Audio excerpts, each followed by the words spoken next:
Jeremy's passion is sustainable community development. Jeremy is co-founder of Farmshed organization. It's a non-profit organization which focuses on building a local food economy in central Wisconsin right here. And I can tell you that my wife and I have personally used his services, and I actually have one of his Farm Fresh atlas that's right here. It's my personal copy that my wife let me borrow just to introduce him today. So anyways, with all due, please give Jeremy a warm MREA welcome.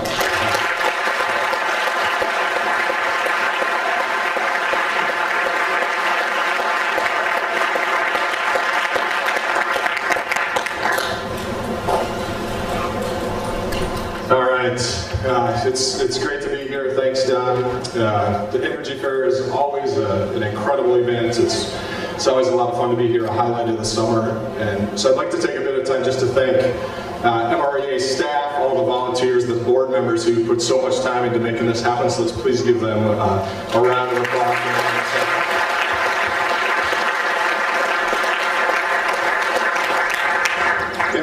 I'd also like to thank MREA for thinking and acting locally this year in their selection of a keynote. We have two wonderful national keynotes and me, a local guy. So that's a wonderful thing, and I hope that trend continues into the future, that we continue to tap into the incredible people that are doing great work in central Wisconsin. So thanks for having me here. And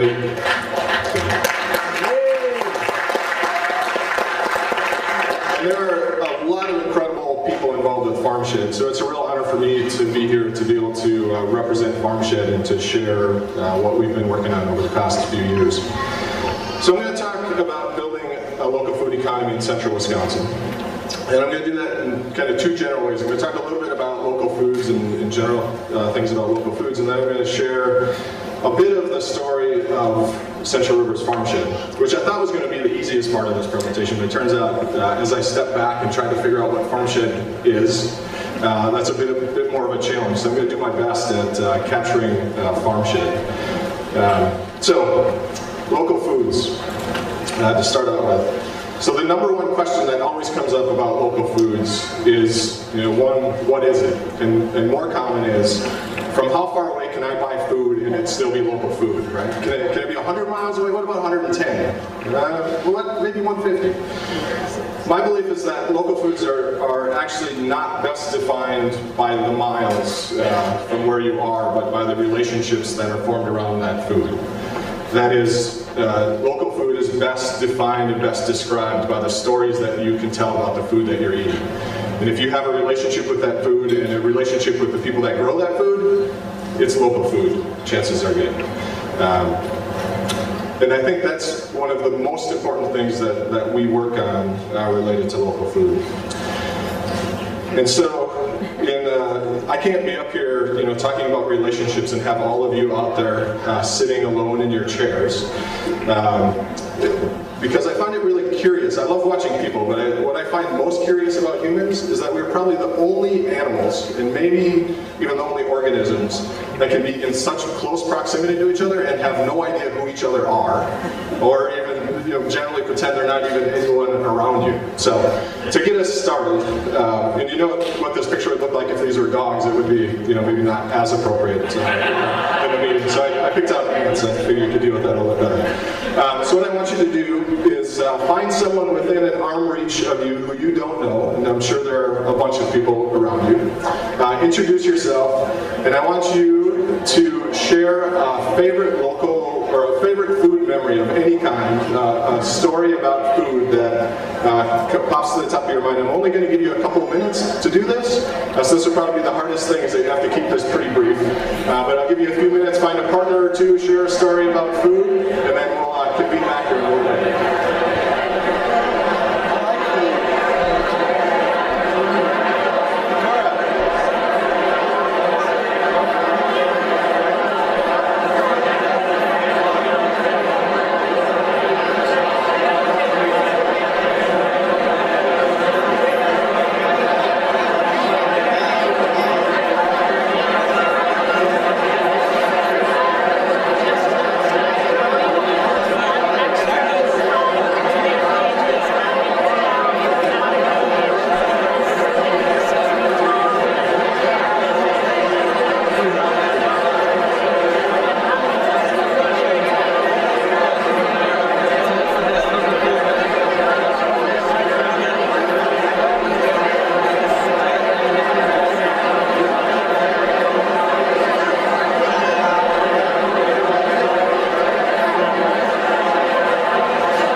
You had a lot to say, right?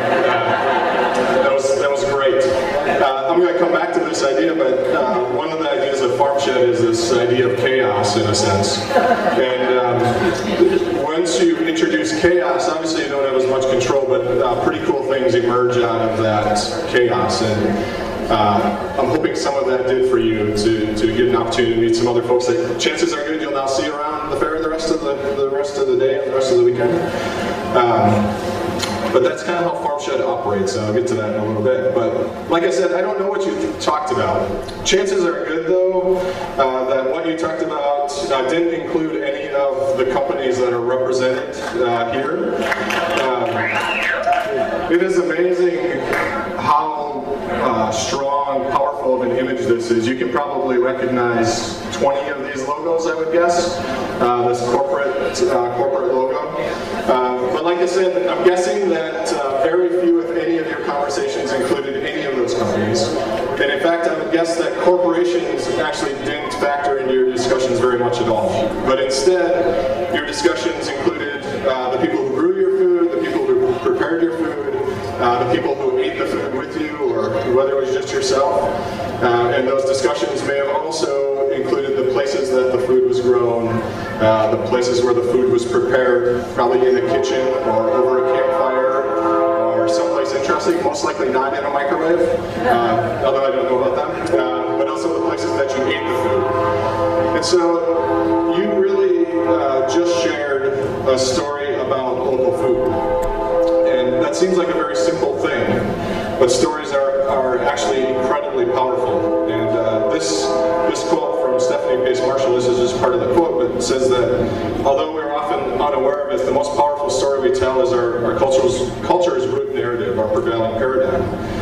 And we often tell ourselves a story about corporate food, industrial food, but what you just participated in was a story about local food. And as we begin to tell that story and understand what that story is, we begin to act differently. We begin to see the world differently, we begin to act differently. So it's an incredibly powerful thing. So why is this so important? Why local foods? And there's a ton of stuff here. I'm just going to touch on a few of the basics to give us some grounding.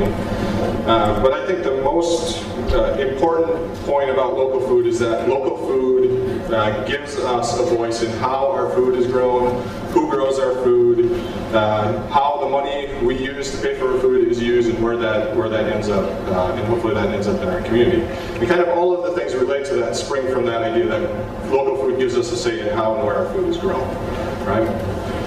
Like I said, there's a ton of stuff here. And we can generally think about local food in a social sense and environmental sense. Those things bleed together, but I'm going to talk about them kind of in those two areas. And when I talk about a social perspective, I include economics in a social perspective, because that's really where economics belong. Economics is not a standalone system that we are supposed to serve. Economics is a set of relationships that allow us to live our lives, and so it is really a social system, part of our social systems. So when we talk about local food economies, what we're talking about is keeping our money locally, investing it where we want it to go, supporting the farmers and other businesses we want.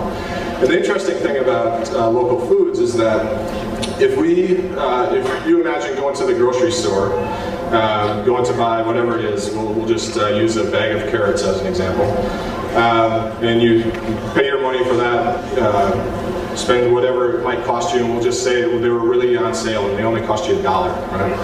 And out of that $1 that you spent, about 7 cents of that stays in the community in any typical grocery store. The rest of that leaves the community, gets distributed among whoever owns the grocery store, the packagers, the shippers. A little bit goes back to the farmer, maybe 3 cents goes back to the farmer actually out of that $1, and the 7 cents kind of stays in the community. And those are mostly to pay wages for the people who are working at the grocery store.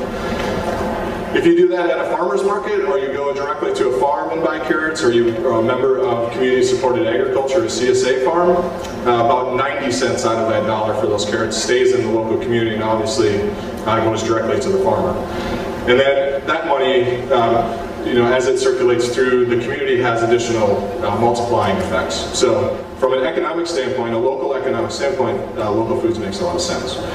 Other social aspects, local foods is really about building relationships, which we talked about. If we imagine going to the grocery store for those carrots again, I know what my typical grocery store experience is. I go, look for what I can, just kind of scan ahead of me to see if I see anybody I know in the grocery store. And if I do, I, pretend to go down and look for marshmallows somewhere so I don't, actually run into them. And then I get to the checkout, pay my money, and maybe talk to the checker. If he or she's having a good day, we might exchange a few words. And compare that to going to a farmer's market and the amount of relationships and discussion that we have there. And so research has shown that the grocery store experience maybe 1 to 2 discussions on an average trip. Farmer's market, 10 to buy the same amount of food. And that establish those relationships helps us to begin to know where our food comes from, how it's grown, all those things. Another interesting and cool thing about relationships is that's what actually makes us happy. Number one kind of indicator of personal happiness is the number of relationships we have, the number of people we know, the number of people we consistently interact with. And so local foods is really about personal happiness as well. Local foods make us happy because of the relationships that we develop through there. Nutritional aspects of local foods. Unfortunately, you probably, the pictures are hard to see, but there's a picture of the typical school lunch. Unfortunately, you've probably all seen that. But food that is harvested, a long ways away, grown so that it can be traveled a long distance, picked ahead of it being ripe, shipped, has actually very little nutritional value. There have been studies done that shows that the typical head of lettuce that travels anywhere from a week to 15 days more typically before you eat it, probably has somewhere between 25 to 50% of the nutrients it had when it was picked. So we're, through the typical food system, we're eating nutritionally poor food. We're eating food, but there's not a whole lot in it. Versus local foods, when it's picked either the day you're eating it, the day before, full of nutrients. Then if we think about the environmental side of this, there are lots of aspects to it, but one I'll focus on is just the petroleum use. And there's a picture up here of a guy drinking out of a can of gasoline, which seems pretty crazy, but in reality is pretty true. In our conventional food system right now, for every food calorie that's grown and consumed, it takes about 7 to 9 petroleum calories to get that to you. So when you eat a calorie of food, you're eating 7 to 9 calories of petroleum that took to grow it through herbicides, fertilizers, pesticides, to package it, transport, all those things adds up to 7 to 9 calories per food calorie. And on a typical diet, 2,500 calories, 2,500 calories, that's about 2/3 to 3/4 of a gallon of gasoline a day that we consume by eating non-local food, basically. Which is a pretty amazing thing. We think about conserving petroleum through driving less, but we should also think about it by eating closer to the source and eating more local foods. And so these are just a few of the local food issues. There are also issues related to genetically modified organisms, things with food allergies, how the land is treated, where the foods are grown, all of those kind of things get all tied in that we could go on and talk about. But as we, and I'm going to move into talking a little bit about Farmshed, the Farmshed organization, as the group of people that were living here in Stevens Point kind of became aware of these issues, surveyed these issues, and realized what was going on with our food system, we knew that we wanted to do something. We had a vision much different than our current food system. We had a vision of a community that was vibrant, where healthy local food was abundantly available, where farmers were prosperous and they took good care of the land where they grew their food, and we had engaged, happy citizens. And so when we looked at all those things, we basically said we need to do something about that. No one was going to create a local food system for us. We had to do that ourselves. And so we I got together and started working on that, basically. And so this is the story, basically, of what's emerged out of that group of folks. A couple of them are here. Nick Hyla, is Nick sticking around here? Nick works at the MREA now, he's probably up at the cafe. But Nick was instrumental in the formation of this. Yasha Steinmetz, a couple of farmers, Chris Malik, Dave Peterson, and John Sheffy were some of the first people that got together and started to share a vision for this vibrant local food economy in central Wisconsin. And we had really no community organizing experience. We had no idea where to start. We just knew we had to do something. And so we started getting together and trying to figure out, where to go from here. And the other thing I'll say about Farmshed is that I'm going to share kind of what Farmshed has worked on, not as a model for you to say, this is how you do this in your community, but just as an example to say that this is what worked in one place, and to hopefully inspire you to go back and engage other people in building a local food economy in your community. So Farmshed right now is a 501c3 nonprofit. We just got that. We worked for about 3 years without being a nonprofit organization. And we're all volunteer-led. And so I'm going to show you a bunch of things that we did. The reason I'm showing you those is because they're pretty fun, but I also just want to demonstrate what a bunch of passionate volunteers can do in a community. And that's exactly what we have, a fabulous bunch of people who are working on a shared vision, basically. Farmshed was organized different than a lot of organizations and way different than any other organization I know. It was organized around a shared vision, which is a pretty common thing, but we tried and continue to work to share that vision and build that vision within the community of what people want to see in their community.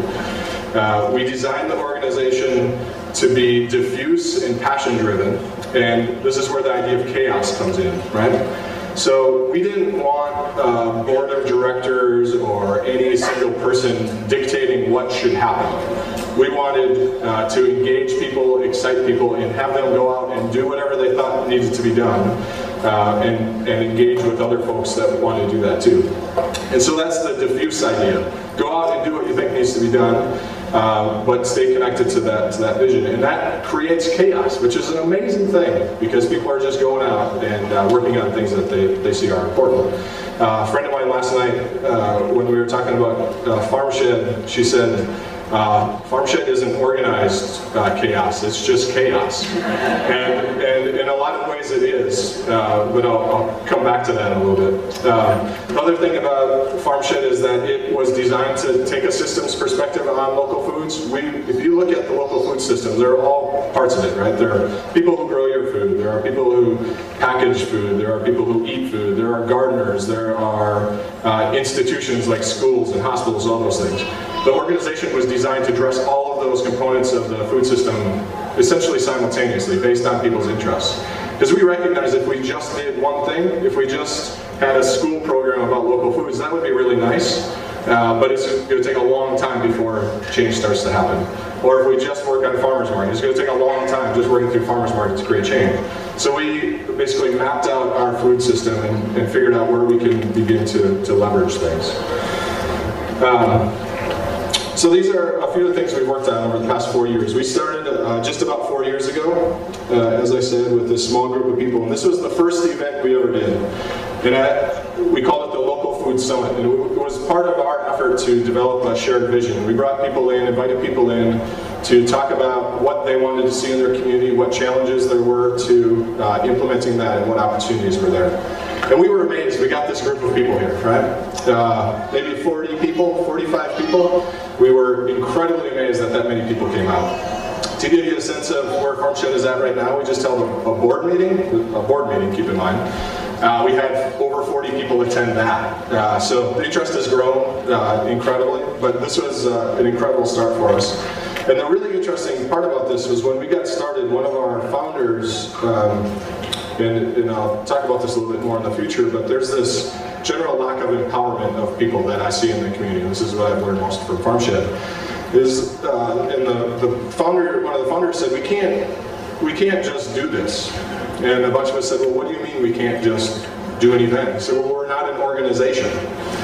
And I said, well, why do you have to be an organization to do an event? He said, well, that's who does events. Look, Extension does events, and the Audubon Society does events, and all these people do events, but they're all organizations. And I realized at that point that a lot of people feel that way. That if you're not an organized group, that if you don't have some status in the community, you can't just do stuff. But I'm here to say, you can do whatever you want. I mean, that's part of being a citizen, right? You go figure out a problem to address and go out and do that, and that's what Farmshed did. So the Local Food Summit was kind of where we got our start. That event has grown into what we now call the Local Food Fair. Thanks to Eric Olson's foresight, he said, the Local Food Summit sounds really boring and kind of academic, but the food fair, now that sounds fun. And so we started the Local Food Fair 2 years ago. I said we went from 50 people that first time. 2 years ago, the first Local Food Fair, we had about 500 people attend this in our community, and then this past year we had between 500 and 600 people attend the Local Food Fair. And this is our big general public education event. We do dinner, potato bar dinner. We're in central Wisconsin, right, with lots of potatoes, and we hold this in February or March. There's not a lot of local food available, but we store potatoes pretty well. So we do a potato bar dinner. We have an information fair, which is organizations from around the area sharing information. And then the coolest part of what we do, and the most intense part of what we do, is over the past 2 years we've done 2 original production plays that Eric Olson and Ed Lamar primarily led. And this one is from 2 years ago. It's called The Emperor's New Food, which was a take on, the emperor not realizing he didn't have any clothes on, he didn't have any local food, in a sense, and trying to engage people that way. And then this past one was The Mystery of the Future Little Seed. And these are great events. We try to bring in artists, mix them with farmers and the general public, and they've been great events. Another fun thing that we've done, based on a realization that we had early on, one of our first meetings as that small core, we had a farmer and a restaurant person there. The restaurant person had just ordered organic potatoes through a broker in Michigan who got them from California. And the farmer who was sitting there was an organic potato farmer. And we were just, sitting there planning, and we introduced them to each other, and it's like, really? They both had this astonished look. And so we realized that there were really no relationships between restaurants and farmers in the area. So we called this speed dating for farmers. We brought farmers and restaurant owners, chefs together, one local grocery store, and sat them down and had them share about what they need and what they have to sell. And some amazing relationships have developed out of that. This is the Local Farm Tribute, which is an annual event. We recognize that farmers are the core of a local food system, and farming is a really hard way to make a life, especially on a small scale. And so this is our effort at showing our appreciation for what they do. We invite farmers in for dinner, we give them a free dinner, and then the rest of the community pays to attend. And it's an evening of just a fabulous meal, getting to know local farmers and showing our appreciation for them. And that's been a great event, and has really, again, helped to build additional relationships in the community. We do garden tours and farm tours, and this also stems from an early realization that we've lost an incredible amount of knowledge and skills in the last 2 generations, basically. If you think back 2 generations in the United States, pretty much everybody had a garden. Everybody knew how to preserve their food and lived on that food throughout the year. And if you ask most people today how to do that, they have no idea. And that is an amazing loss to our culture. And so we have been organizing these food preservation workshops and garden tours over the past couple of years to amazing response. When we first started these, I thought, we'd maybe get 5, 6, 7 people show up. We typically get 40, 50 people to come to these things, each one, and many of them are coming back again. And this is a real opportunity for those people who still have that knowledge and have those skills to be able to share with people who are really interested in that, and again, about building relationships within the community, forming those connections, and also sharing that knowledge to be sure that it isn't lost to the next generation. And we also, the cool thing about this is that we get all ages here. This picture doesn't represent everybody that we get, but we get young kids coming to these things, we get college kids coming, we get the whole mix, and that's an important intergenerational transfer of knowledge and skills. One of the really important, I shouldn't say important, one of the really popular things that we do is Chef on the Square. And one of our initiatives is to support farmers markets as public spaces, as opportunities for people to get to know their farmers and where their food comes from, but also to keep that money locally. And so 4 years ago now, we started Chef on the Square, where we brought local chefs down to the market, Stevens Point Farmers Market, and had them cook using produce that was available at the market. And that did a couple of things. One, again, established more relationships between the farmers and the restaurants, but also demonstrated to people coming down to the farmers market how to use that food. Most people look at, a head of kale or a bunch of kale and think, wow, that looks interesting. I've never seen it before. You usually don't see it in the supermarket. Have no idea what to do with it. So if you get a chef showing them what to do with it, handing out recipes, turns them on to a new thing they can do in cooking seasonal foods. The amazing thing about these that's really surprised me, I expected people to come down, be pretty popular, to taste the food. That part's popular, but the most fascinating thing for everybody is like knife skills and how people peel onions and carrots and all those kind of things. People really get into that. But this has really turned the Stevens Point Market, transformed it from a place to go down and buy vegetables on Saturday morning to a destination and a place to go hang out for a while. And it's been great to see. One of the massive kind of bottlenecks in our food system right now is new farmers coming in to produce local foods. We have, the number of small farms is declining, whether through retirements and kids not picking up the farm or through mergers into larger farms. And so right now in central Wisconsin, we're basically at capacity. Most of our community supported agriculture farms are sold out for the summer. Farmers markets, the farmers are basically reaching their capacity of what they can sell to local folks. And so we recognize that with this increasing demand, we need more farmers in our system to be able to produce food. And that's an incredibly hard thing. You don't just pull someone off the street and say, we need you to grow food. There's a massive amount of skills and knowledge that's required to do that. And it's also really expensive to get started. And so one of the ways that we've been trying to address this is through our farm internship program, where we place young potential farmers with existing farmers to learn the ropes, maybe help to develop a business they sell at the farmers market, do a variety of things to hopefully bring them into the farming fold. And over the past 3 years, we've had a good group of interns through, and many of them are still engaged in farms, either in our area or other parts of the Midwest. So it's been great to see. Farm Fresh Atlas, this is a project, this is what Don showed you to begin with. This is a new project for us. Most of you, if you're from Wisconsin, except way far north, you're in an area of the state that has a Farm Fresh Atlas. And this is a listing of all the local farmers in the area who sell direct to consumers like us. And in the past, Central Wisconsin has had one for the last few years, which we've been involved in, but this is the first time that we took it on as our own project. And to my knowledge, all of the other Farm Fresh Atlas groups that do these have paid staff. We didn't have any paid staff working on this. We borrowed a little bit of paid time from some organizations, but this is the first one that's been essentially produced by all volunteers. I think it nearly killed us, actually. But it was an intense effort. We had incredible people working on this.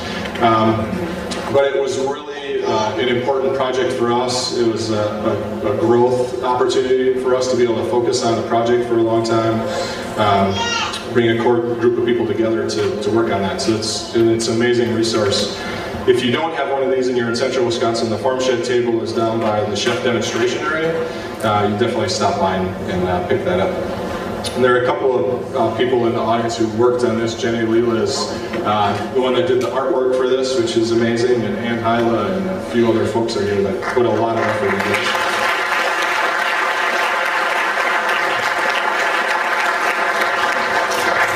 Another exciting area we're moving into is a partnership, in a sense, with Will Allen from Growing Power in Milwaukee. If you haven't been to Growing Power, I encourage you to do that. If you live somewhere south of here and you're going past Milwaukee on your way home, stop into Growing Power. Will Allen's a former pro basketball player, returned to his farming roots, and has this amazing greenhouse and worm composting facility in Milwaukee, where he does a full system, aquaponic system, where he's growing fish in the bottom layer in the water, which then circulates through a couple of layers of plant growing areas where he's growing herbs and tomatoes and all kinds of things. And so we're really interested in replicating that kind of system in Stevens Point. One, to increase our season of food. We have a pretty short season of food here, unfortunately, but we want to extend that throughout the year so that people can access fresh food year-round. But we also want it to serve as a training and education facility for private farms who want to get into businesses like this and educate students. And so we've taken multiple groups down to Will's place, and he's been up to Stevens Point a couple of times to talk with us about how we might get that started. And this is a big future project that we're getting close to beginning to implement, which will be incredibly exciting. So, Farmshed, I'll talk a little bit about what we learned from that, but before I do that, I just want to give you a sense of kind of where we've come. And so I mentioned the handful of people that started this organization, and we basically worked together for a few months and brought other people into the fold and have continued to bring people in throughout that time. And so, say 6 people 4 years ago. This past year, I was just counting people up real quick. How many people have been involved in Farmshed events from a volunteering standpoint or organizing standpoint? We've had well over 100 volunteers engaged over a variety of things this past year. And we have really a core of about 20 people who are organizers. They are out organizing projects. Like none of, I don't think any of the original founders of the organization started the Farm Fresh Atlas project. There might have been one there. But that was formed by a whole new group of people. The local food fair, the garden tours, those are all new people coming in, finding a passion in what they want to do and going ahead and doing projects. And so that's been an amazing thing for us to see. And again, it's that chaos idea that if you let it go, amazing things will happen. In just providing some vision, some leadership, and engaging people. And some of the whole chaos idea is mostly true. There are a few kind of key structural pieces that we include in there that really make things work. The most important thing that we've done over the past 4 years is that we have a Friday morning breakfast. Every Friday morning, whoever is available comes to breakfast to share what they've been working on, to just meet other folks, whatever it might be. We do that at 7 o'clock every Friday morning for 2 reasons. One, we want hardcore people there, right? So if you're not going to get up at 7 and come join us, we'll see you somewhere else along the way. But also, all of us work, and so meeting at 7 o'clock in the morning forces us to go to work and to stop doing Farmshed stuff. Because a lot of us would do this all day if we could. So anytime we've met in the afternoon or evening, it gets way too crazy long. It's like 5 hours of meetings. But if we meet in the morning on a consistent basis, it goes quick, we have to leave. So we've done that. We have a variety of online tools. We use Listserv a lot. We use Google Docs and wikis for organizing. And we do now hold board meetings, which are mostly communication events to keep people updated. Because the challenge when you have 100 people or even 20 people running around doing really cool things is knowing what everybody's doing. And so we've implemented the board meetings as kind of check-in points for people to come in and report on what they're doing and get some feedback from the board. So a few things that we've learned from Farmshed. One, obviously, is to have fun. I mean, that's what brings people together, and that's important.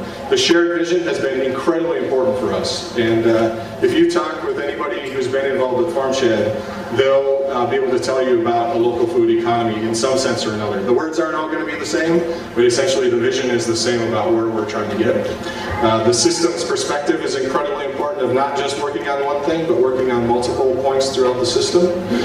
Celebrating and recognizing success. This is an area that's important in anything we do, but as things get accomplished, it's really important to step back, especially with volunteers, and to recognize the cool things that are getting accomplished. Be inclusive and build relationships. As I've said, relationships are the core of what Farmshed does. And without that inclusivity and the relationships, we would still be stuck with the 6 of us probably, staring at each other, trying to figure out what to do next. So that's really important.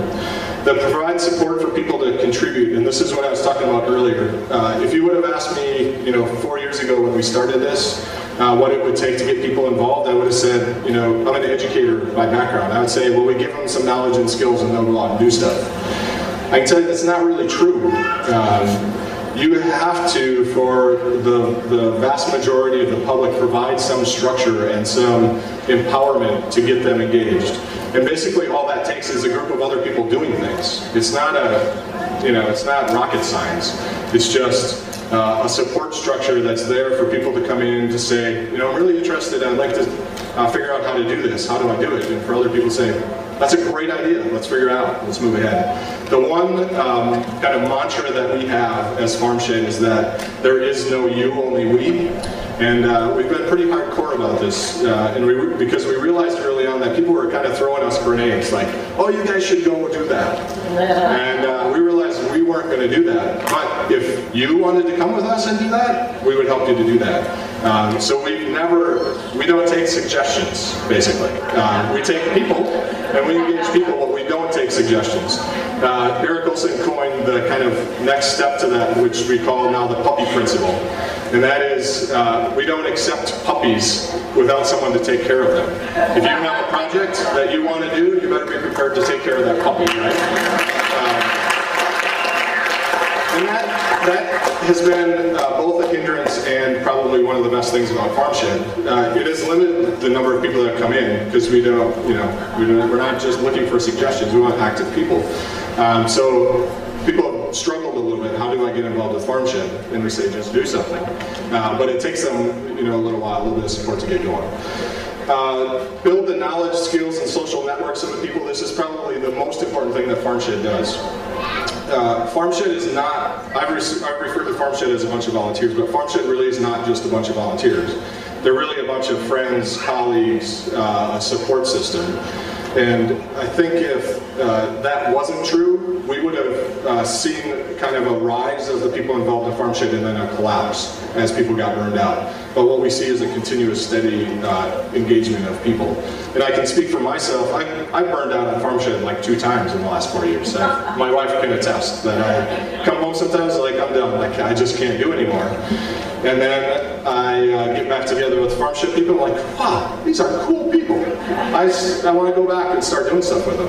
And so that social network is what holds us together and is the most important thing of what we do.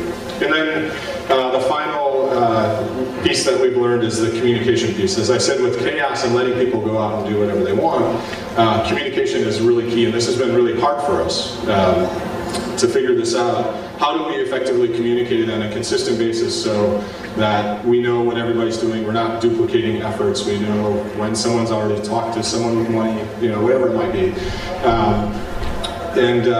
We're getting better at this, but this is kind of what we're working on right now, is this communication. So that is Farmshed, and that's our effort to build a local food economy in central Wisconsin. And we have been successful. There's a lot going on there. It's always hard to tell whether we've been really successful or we've been a little bit successful and we've ridden on the coattail of people like Michael Pollan and Barbara Kingsolver and even Bill McKibben, who will be here tomorrow, who's talked about local economies. But in a sense, it doesn't matter. We know that things are changing in central Wisconsin. We're building a good foundation for local foods. And so what I'll leave you with is just an encouragement to go back to your own communities. You guys are no different than I am or any of the other people that started Farmshed. You probably actually have more skills and knowledge than we did. But to go back, find a couple other people who have similar interests and start working on building a local food economy and start telling the story of local foods in your place, and see where that goes and engage people and keep moving with that. If you want more information on Farmshed, I'll stick around here for a little bit to answer questions, and if there are any group questions, we can do that. But also, as I said, we have a table down by the chef demonstration area. Stop down there and be happy to talk. But thank you very much. It was great to be here, and look forward to